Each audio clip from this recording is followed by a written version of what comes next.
What's good, y'all, and welcome to my review for AEW Full Gear.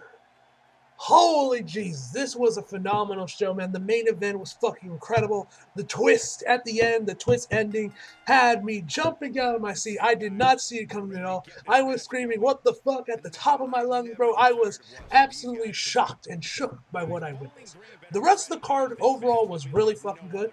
There was a couple. There was there was some amazing matches in here. Although I will say, a lot of the matches on the card you could have put on Dynamite, honestly. I feel like it's been like a problem with AEW shows recently is that there's just too many matches on the card. And a lot of the time, most of these matches you could have just put on Dynamite and they didn't really deserve to be on the pay-per-view.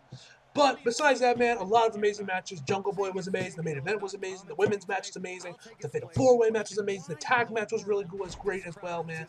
A lot of amazing shit on the show. So let's just jump right in, boys. So we started the show off with Jungle Boy and Luchasaurus in a steel cage match. This was a fantastic way to start the show off. This match was absolutely amazing. So Luchasaurus, of course, made his entrance, of course, with Christian right by his side. Then we had Luchasaurus.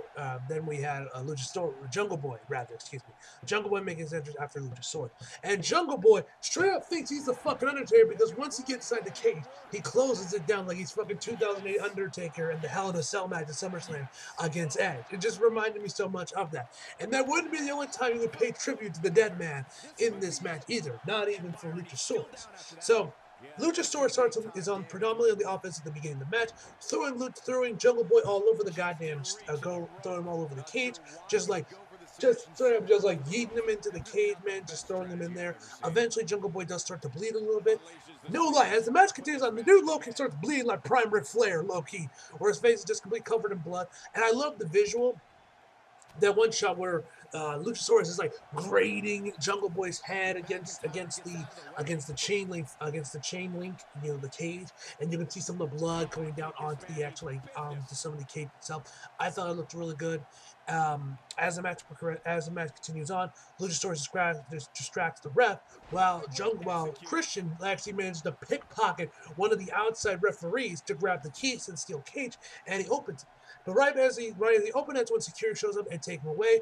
Luchasaurus comes outside of the ring. Remember, in AEW, there is no, like, both feet, you have to escape the cage and both feet have to hit the floor, you know, rule to win a steel cage match. It's only pinfall and submission. So, in other words, a steel cage match in AEW is basically a Hell in a Cell match. That's basically what it is with a smaller cage.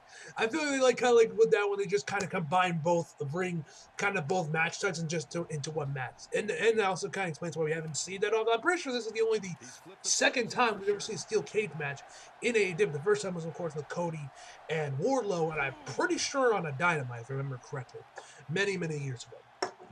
Around the beginning of AEW, if I remember correctly. Could around there could be another one that was between that, but I'm pretty sure this is only the second steel cage match we've seen in AEW. Anyway, Luchasaurus, he takes care of the security guys that are going after Christian. Jungle Boy comes in there, but Luchasaurus just like catapults him into the cage itself. He grabs out a table, a handful of steel chairs from the outside and goes back, and they get back into the ring. And then Jungle Boy, he sets up some of the chairs. I'm pretty sure by this point he already had the table set up, and he uses the chair as a launching pad to hit a fucking Canadian destroyer on Luchasaurus. It looked absolutely incredible, man. It looked absolutely insane. But that wasn't even the most insane spot with a chair in the match. That would come later. So as the match progresses onward, Jungle Boy Jungle Boy goes for it again, but this time Jungle Boy Jungle Boy goes for it again, and Luchasaurus counters it. And then he takes it, and then he just straight up choke slams him through the fucking chair that Jungle Boy already previously had. Bro, the way this thing folded was probably the best looking folded chair I've ever seen.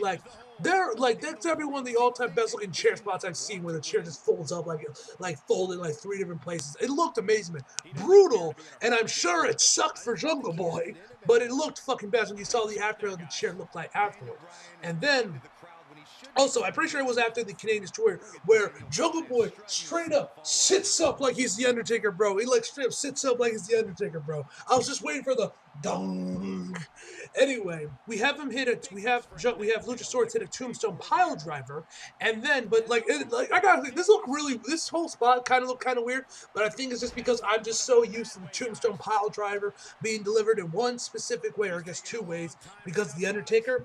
Because Luchasaurus hits the tombstone, but instead of letting go of his opponent, going for the pin, or doing the whole cross arm thing like Undertaker would do, instead he picks him. He doesn't let go, gets back to his feet, then pushes Jungle Boy's midsection upward to basically where his whole body, front part of his body, is basically facing the floor, and just throws him down to the ground. It looked pretty cool, but just the visual of just Luchasaurus in the tombstone hitting it, but then getting right back up, it looked wrong to me, man. It just looked wrong.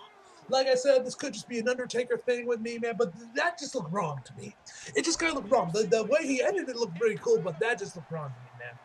Anyway, after the tombstone, eventually Jungle Boy gets Luchasaurus onto the actual table. He hits him with a chair, which honestly kind of looked like he hit him with an unprotected chair shot. I couldn't tell from the camera cuts. You couldn't tell if it went straight to his head and Luchasaurus started to get his hands up, or if he hit him more in the midsection. Couldn't really tell with the camera cuts, but it looked like he hit him with an unprotected chair shot to the head. And then Jungle Boy climbs all the way up to the top of the cell, does a moonsault off of it, and then of course, which also this was kind of weird. There was a delayed reaction to the table breaking, because usually these type spots, as soon as they make contact, the table instantly folds up and it cracks through. But here it was a little bit slower, where it's kind of they made contact, and after a couple seconds, that's when the table finally started to fold on itself. It was also kind of weird. It was like the table was suffering from lag, like it's in a Call of Duty lobby or something. Man. Either way, man. That's basically Jungle Boy goes for the pin, and of course gets the 1, 2, 3.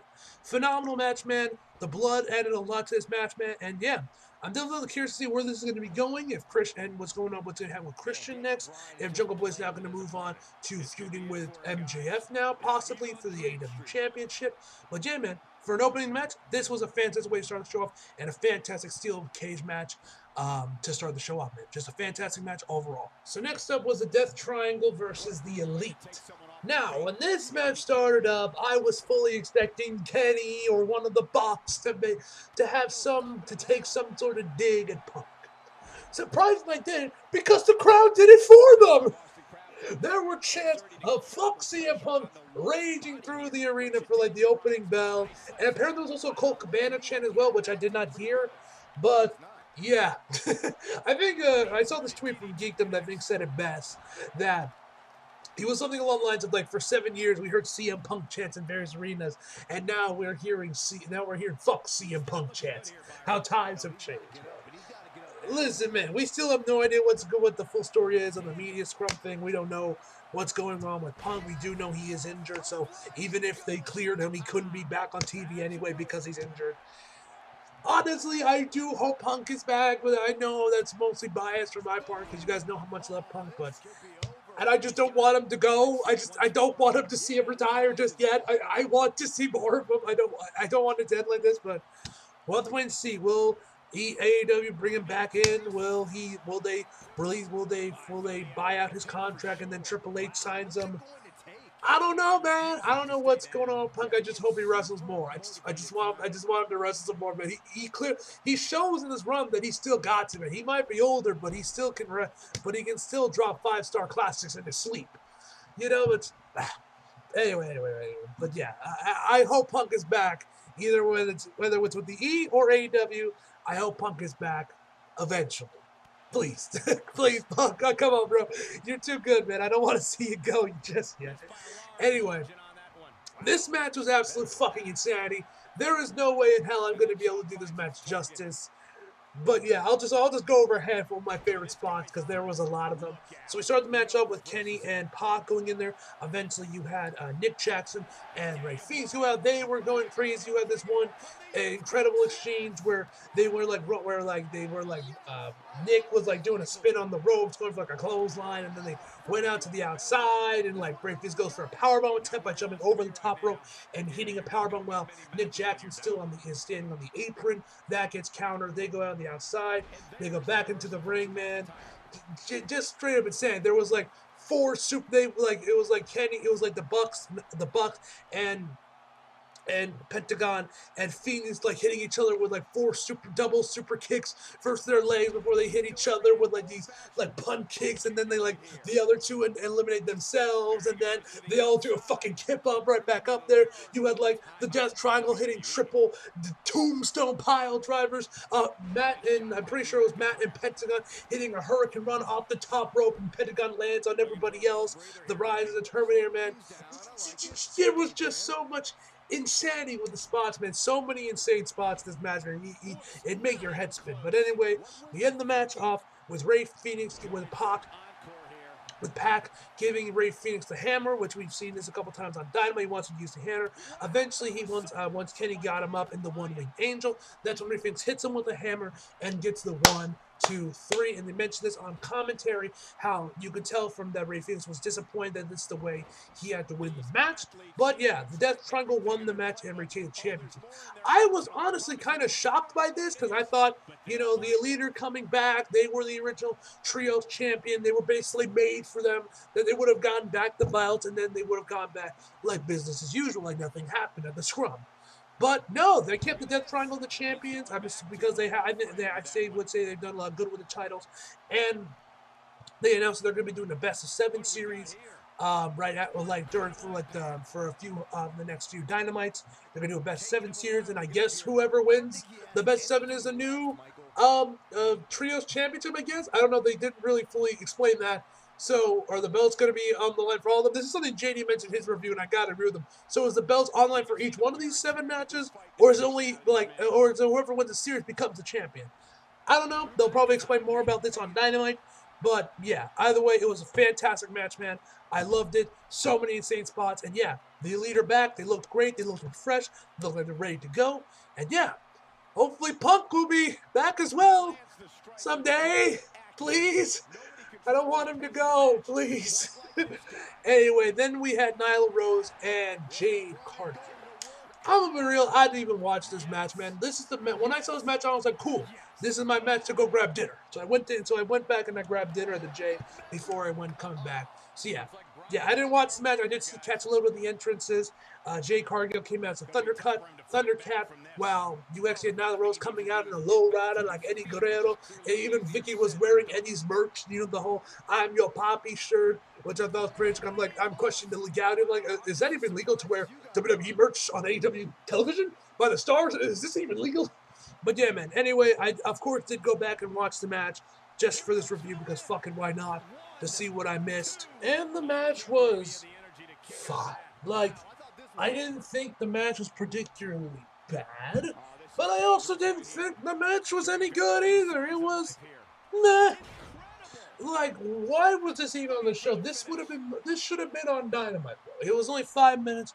Nothing really happened.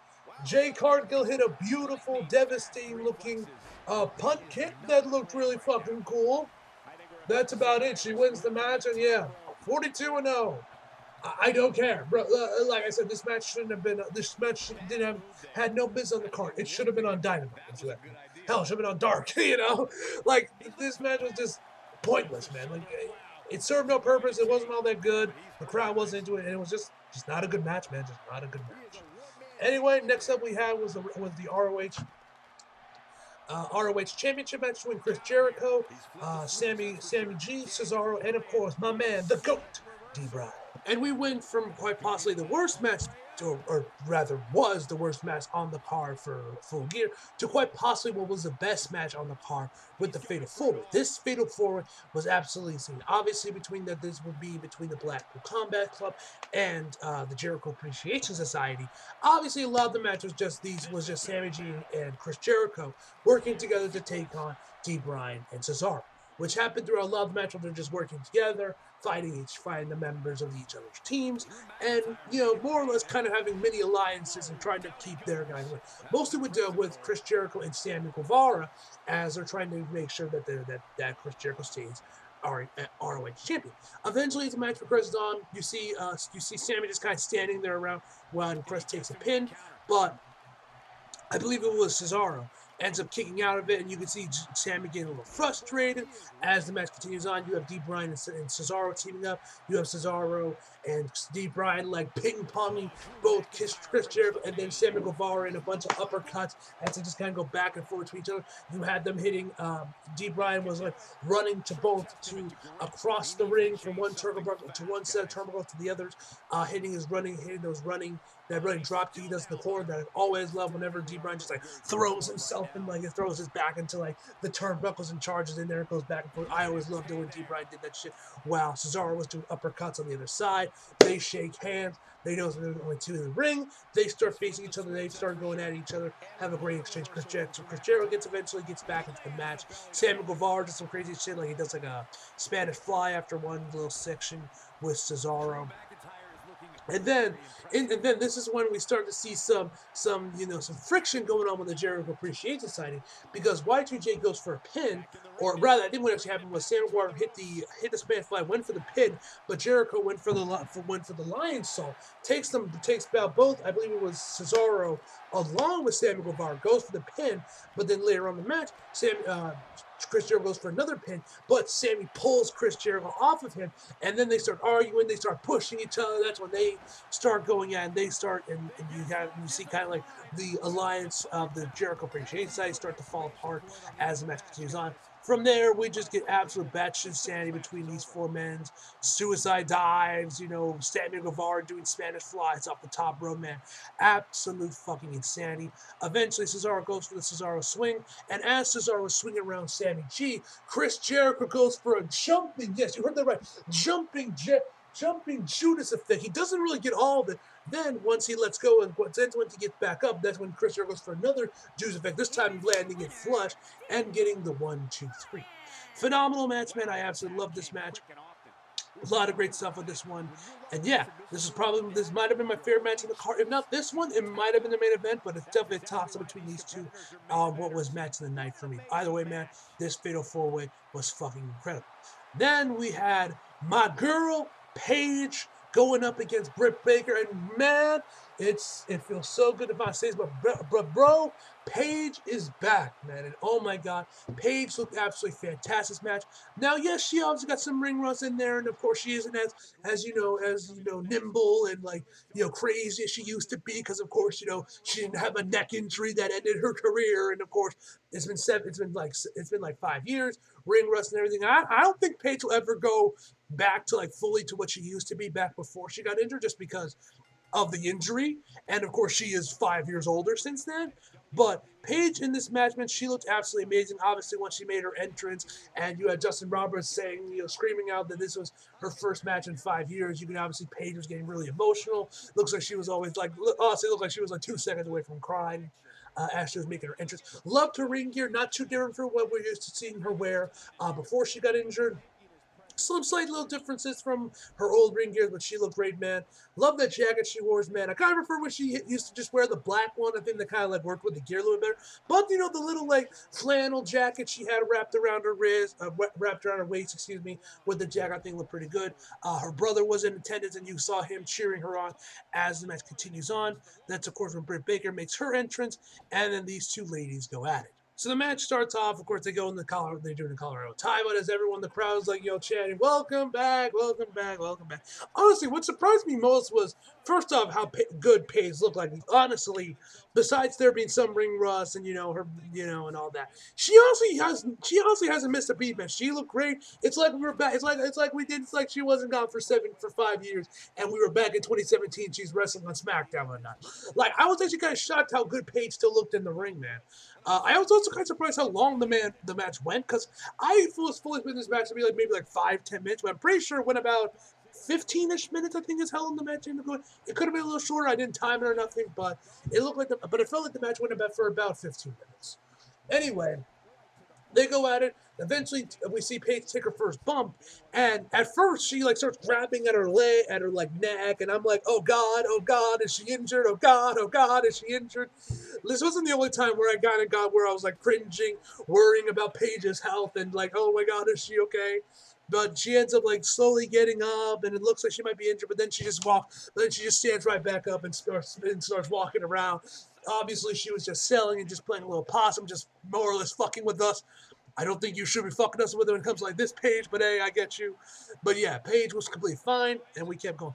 There was another part that has honestly kind of got me concerned about Paige's health that also made me kind of cringe a little bit was when Britt Baker went for a curb stomp. Now it's not like it's not like because the curb stomp looked bad or anything; it looked fine. But the way, at least when I first saw it when I was watching the show live, and when I saw it, because it looked like at least at first glance before I looked away and started cringing, was that it looked like Britt's foot was like right on her neck, as she hit the move. But then when I went back and looked at it again, obviously her foot was more on like her shoulder blade. So yeah, but at first glance I thought it looked like it was on her neck for a second. I was like, oh god, oh god. I started cringing because I love Paige. I don't want to see her get re-injured. Not this time on pay-per-view instead of at a house show. But yeah. Anyway, the match continues on. Paige eventually hits a Paige turn. Obviously, they don't call the Paige turn because, she's not Paige anymore. But yeah, she hits that. Eventually, they go out to the outside. Britt Baker hits hits a spinning neck breaker from the apron on Paige. Then she brings Paige to her brother and starts starts messing with him as he's screaming his head off. He'll be like, "Come on, Saraya, let's go!" He's cheering on his sister. Eventually, Paige hits the Rampage and gets the 1, 2, 3. Fantastic match, man. I love this match. Paige looks incredible. She hasn't missed a beat at all. It's not, like I said before, it's like we're back in 2017, man. And so great, man. I'm looking forward to seeing more matches with Paige. She seems like she's back in business. Everything looks good. And yeah, I'm excited to see what else for Paige. I don't know if she'll eventually be contesting for the women's title ever, or she's going to be more or less like a supporting role, kind of helping aid up the women's division. We'll have to wait and see on that, what her role will be. And yeah, and I have a feeling, and she'll probably be like Punk, where she's not wrestling every week, especially given her neck. But yeah, she's a great, man, and I look forward to seeing more Paige. I'm so glad that she's back, man. So glad to see she's wrestling. I'm so glad to see that she hasn't really lost a beat, man, and she's as good as ever, man. Obviously, besides the ring rust. But yeah, man, she looked great, man. For her first match back in 5 years, she looked amazing, man. And shout out to Britt Baker, man. She took good care of her, as professional as she could be. So shout out to both these ladies, man. They both absolutely killed it. So next up was Powerhouse Hobbs, Wardlow, and Samoa Joe for the TNT Championship. This match was also fucking awesome, man. Some of the shit that's in this match, man, should not be done with men of this size. You had Wardlow doing a fucking moonsault off the top rope onto Powerhouse Hobbs and Samoa Joe. Then he hit a fucking swanton bomb on Will Hobbs from the top rope. You have, of course, had that led into Joe hitting a senton on top of him as he was making the pin. Of course, Joe eventually hits his suicide dive, which you couldn't pay me to take a suicide dive from Samoa Joe, bro. That shit probably would crush me. It was absolute madness, man. You had Will Hobbs and Samoa Joe throwing each other into the barricades, man. Power bombs galore from Wardlow onto Powerhouse Hobbs. So much crazy shit, but bro, the ending. Oh my god, I fucking love the ending. Chef's kiss. So you have Wardlow hitting all of these power bombs onto Will Hobbs, and just as he's about to go for the pin, and you can actually, and if you paid attention to the background, you can actually see Joe is waiting on the outside of the ring. He's kind of inside, but not quite in there. He's just kind of waiting for the perfect opportunity. And then when Wardlow goes for the pin, he runs in there, throws Wardlow out of the way, and then locks Powerhouse Hobbs into the Coquina clutch, and he's already knocked out. And the ref calls for the bell. This was amazing, man. I even tweeted this out, quoting the great Nigel McGuinness. Brilliant! Absolutely brilliant! Shout out to anyone that knows what takeover that's from, too. Shout out to see if you know which takeover that's from. But I saw that, I'm like, brilliant. Brilliant by Samoa Joe. I fucking love him. So yeah, Samoa Joe is now Samoa 2 belts, bitch. You love to see it, man. This match was awesome, man. It was quick, it was fast, it was furious, and I loved it, man. Had so much fun to watch this match, man. And yeah, Joe is now the TNT champion. That obviously makes me a very happy man. Seriously, this match was awesome, man. I loved it. So much good shit in this match. So then we had Darby Allin and Sting for going up against Jay Lethal and Jeff Jarrett. Now, for what this match was, it was pretty good. It was a fun, entertaining match. But like with Jay Cargill and Nyla Rose, This honestly should have been on Diamond, man. This didn't really just belong on the pay-per-view card, if you ask me, man. But yeah, for what it was a pretty good entertaining match. You had Darby Allin hitting a coffin drop off a ladder off the stage. Then he got caught by the big man and he just got thrown around, man. He then did the same thing. What happened with Sting? You eventually had Sting look like he was gonna go for the Scorpion Death Drop, which honestly it kind of looked like there was a bit of a botch with it because the way it came off, Jeff, you had him in the lead with he was in the ring with Jay Lethal. Jay Lethal does that thing that cruiserweights always do, where they like go on a handstand, have their legs bounce off the top ropes, and kind of like do like a backwards whatever, which got caught into the Scorpion Deathlock. But it looked like it was what was supposed to happen was Sting was supposed to stay on his feet and then hit it. When in fact it looked like he kind of slipped and he couldn't get keep his footing, couldn't stay on his feet because when he got in there, he ended up just falling over right as he got in contact with him. It didn't look, but Sting somehow managed to make it work and make it look like it probably wasn't meant to be. That's how it's meant to be, but I'm like 90% certain there was like a slight botch with that one, and Sting was supposed to stay on his feet rather than just like instantly going down to the ground and going down basically with Jay Lethal. But yeah, I think that might have been a slight botch, although I could be wrong. But just kind of the way it looked like there was a bit of a botch, but Sting managed to make it look good anyway. But yeah, anyway, Darby would get the pin, and yeah, that was the end of the match. Like I said, good match, entertaining match for what it was, but really didn't really belong on the card. Honestly, it was probably better off just being on Dynamite, if you ask me. Anyway, that's when we had the women's match between Toni Storm and Jamie Hayter. This match was fucking incredible, man. Like, I will say that this was probably the best AEW women's match ever. If not best, top 3, top 5, easily. This match was fucking cool. This honestly surprised how good it was because I wasn't really super into this match beforehand. I was like, okay, Toni Storm, I like her. I haven't really seen a lot from Jamie Hayter, mostly because, as I mentioned, you guys, I'm not fully watching Diamond when it's on because I got school and everything, so I can't fully dedicate to just sitting there for 2 hours. I'm usually just listening to it as I'm working on homework or the thumbnails for the comic reactions or whatever, man. But first of all, I gotta say, this match turned me into a fan of Jamie Hayter, man. She looked fucking incredible in this match, man. She's also kind of fun as well, so there's that too. You know what I'm saying? But she looked great, man. Toni Storm was incredible, man. I absolutely loved this match, man. A lot of good shit we had a lot of good shit in this match. So eventually got out to the outside, and Toni Storm was hitting some of the chops on Jamie Hayter on the outside when she's laying and leaning against one of the ring posts. She hits the first one, hits Jamie. The second time, her hand just hits the ring post, which I'm sure had to have sucked because that's metal she's slapping. So I'm sure her hand was kind of fucked for a little bit. So anyway, they get back inside the ring. They start later both grabbing each other's hands as they're hitting each other with forearms. That's eventually when Toni hits her with the headbutt, and she basically just falls right on top of her, and then we get a near fall. Around this point is when Rebel shows up there, and she ends up hitting Toni Storm with the belt behind the referee's back. Around here, they keep going at each other. This is the round where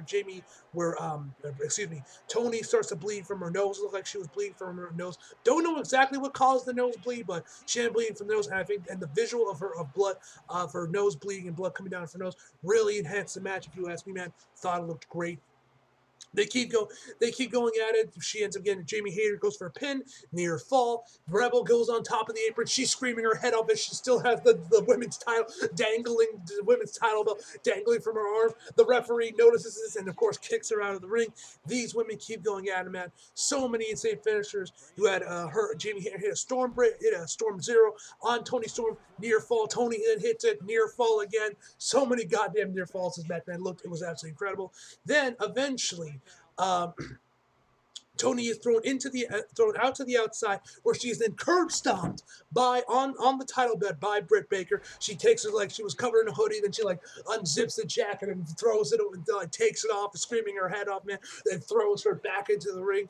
These two women keep going at it while Britt is taking off the apron or taking off the turnbuckle or the padding off the turnbuckle, and then Toni Storm Irish whips Jamie Hayter right into Britt Baker, basically throwing her off to the outside with the turnbuckle turnbuckle pad with it, but eventually Jamie gets Tony to hit the turnbuckle where she goes for a clothesline to get the 1, 2, 3.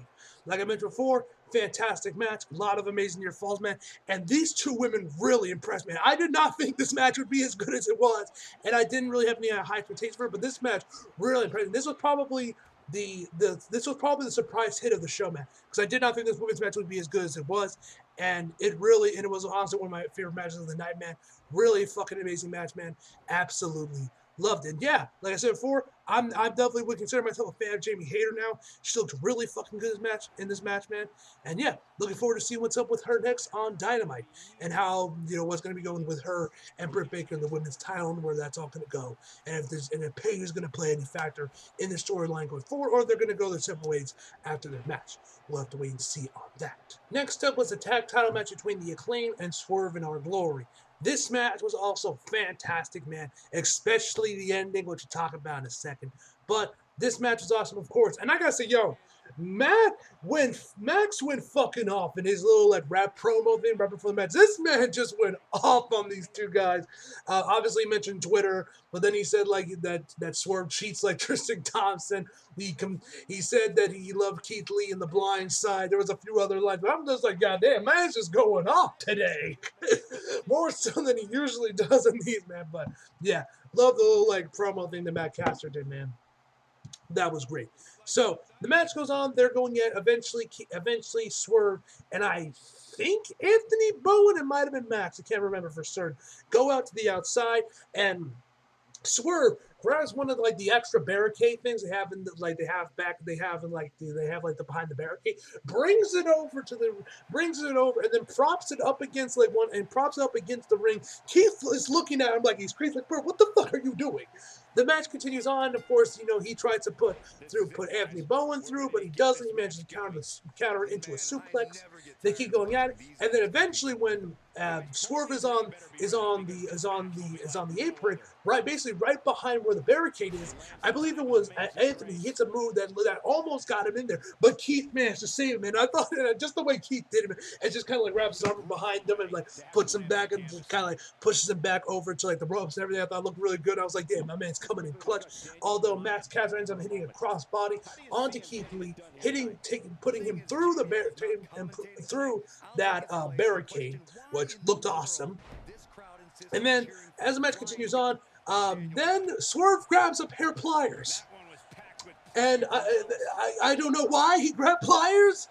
They did mention on commentary that he's tired of all the fucking scissoring and all that shit. So I don't know what his plan was. Was he just gonna rip their fingernails off, or was he trying to rip their fingers off entirely? Don't really know exactly what his plan was. But anyway, I think he grabbed Anthony, brings him over to where the ramp is, and is about to start using the pliers on, but that's of course when Billy Gunn comes in there to try and save the day. He's taken care of. They get back into the inside the ring, and he gives Keith the pliers, and Keith he doesn't want no part of this. He doesn't want this smoke. So he just tells him no, and then Swerve just slaps him. I was like, oh shit, he just slapped him. And so Keith obviously is pissed off about this. He picks up Anthony and then leaves. He leaves Swerve by himself, and then of course the Acclaim win the match. Fantastic match. I love the ending for it. Swerve in Our Glory is obviously dead. I am very curious to know how this feud is going to turn out between Swerve and Keith Lee, who is going to come out on top. The match should be fantastic because they were great in NXT. I'm pretty sure they did face off a couple times in NXT, if I remember correctly. But yeah, love these two. Can't wait to see these two going out in a solo feud. I love them both.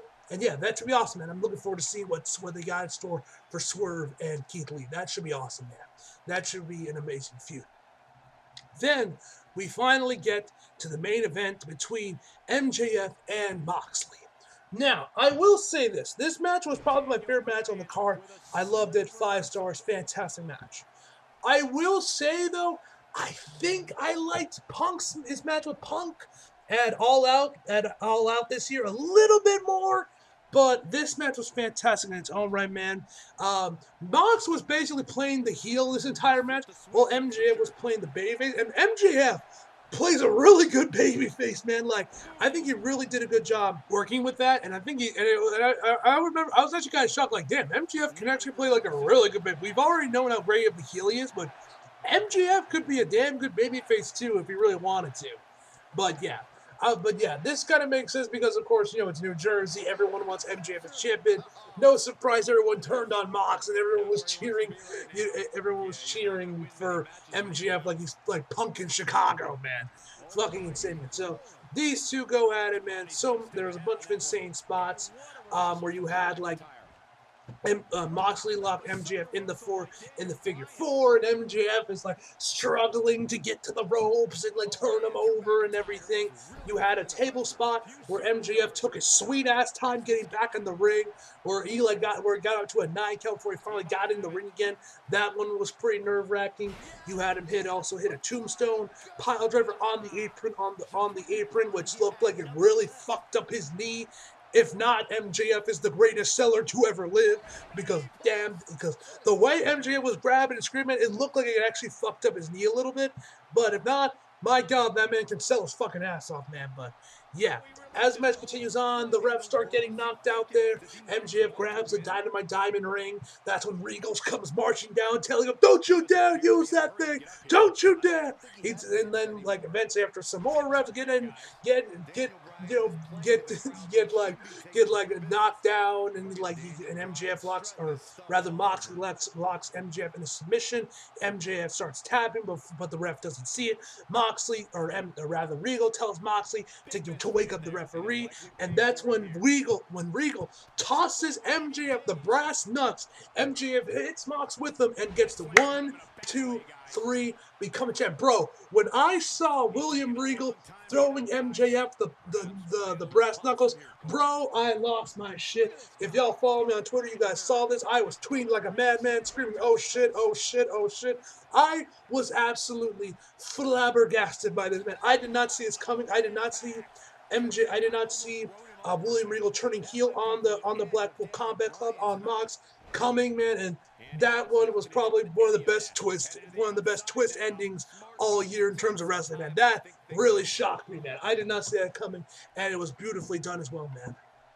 But yeah, Moxley is your new AEW champion, finally. Mox can hopefully now finally take his goddamn vacation. Hopefully no more drama will come in there. You won't have no more craziness going down at the scrums.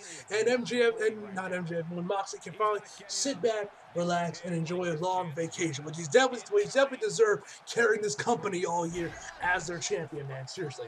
Shout out to Mox, man. Like, that man, he built different, man. He built different. But yeah. That is where the show ends, man. I fucking love this show. I did say I said I'd like All Out last year, but this show was fantastic. Its own right definitely came off as a hard reset to bring the company back to where it needs to be going into 2023.